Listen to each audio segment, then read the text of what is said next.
Bon nombre de ces élèves de première année du primaire de l'école Milhomme-Brière à Port-au-Prince ont perdu leur maison, un membre de la famille et même leur salle de classe. Mais une chose qu'ils n'ont pas perdue malgré la tragédie, c'est leur amour de l'apprentissage. Le jour du premier anniversaire du tremblement de terre meurtrier du 12 janvier 2010, les Haïtiens de tous âges et de toutes les souches tournent les pages sur l'un des chapitres les plus tragiques de l'histoire récente, avec un mélange de résistance et d'espoir pour un avenir meilleur. Un avenir qui, pour certains, commence lentement à prendre forme. Depuis le séisme, le gouvernement haïtien s'est penché sur le relèvement et la reconstruction en Haïti, en multipliant des programmes dans des domaines clés tels que le logement, l'éducation, le déblayage et les finances publiques. La Banque mondiale a joué un rôle critique, facilitant et appuyant ces initiatives avec un portefeuille de projets d'un montant de 479 millions de dollars.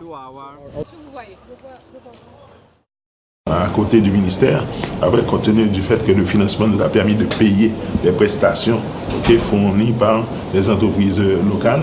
Donc nous estimons que ça a été un travail important qui a donné des résultats positifs.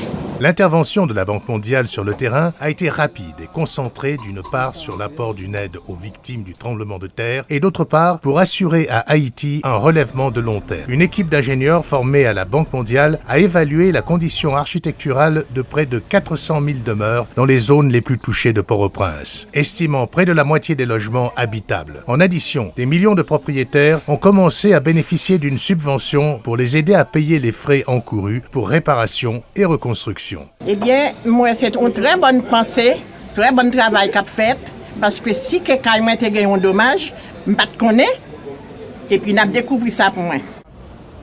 Afin de permettre le lancement des travaux de construction, plus de 100 000 mètres cubes d'ordures et de débris ont été collectés des canaux de drainage de la capitale, limitant ainsi tout risque d'inondation dans les camps.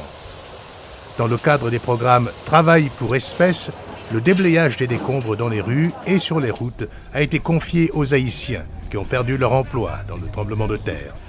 We've had testimonials from residents in the area, and they've told us very clearly that since we started cleaning, they haven't had any floods in their homes, whereas before regular rain would have brought a flood.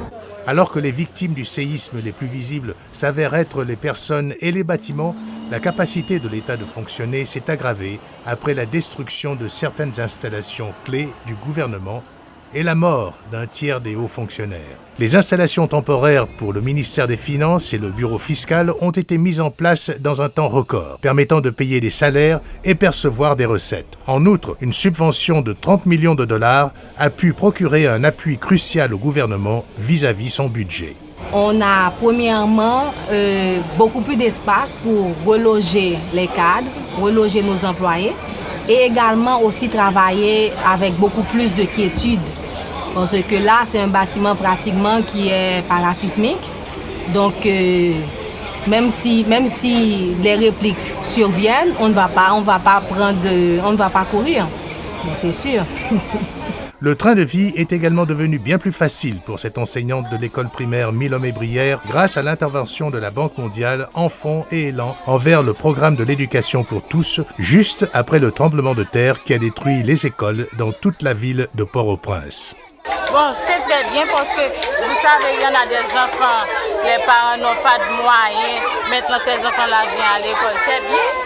Le programme, c'est très bien. Des milliers d'enfants fréquentent des écoles privées et reçoivent des repas chauds quotidiennement grâce à un programme qui espère pouvoir augmenter les chiffres dans les mois à venir à travers une subvention de 12 millions de dollars récemment approuvée. Le programme traite également de la pénurie d'enseignants en offrant une formation gratuite à des centaines de candidats potentiels. Nous avons un manque de professeurs chevronnés, on peut dire, et l'éducation, c'est une affaire tout à fait importante pour un pays, parce qu'un pays qui veut sortir du tunnel du sous-développement doit inévitablement passer par l'éducation, qui est une des points forts de développement. Donc, j'ai vu, après cette remarque que j'ai faite, je me suis dit, je dois me lancer, je dois m'initier dans ce sentier-là.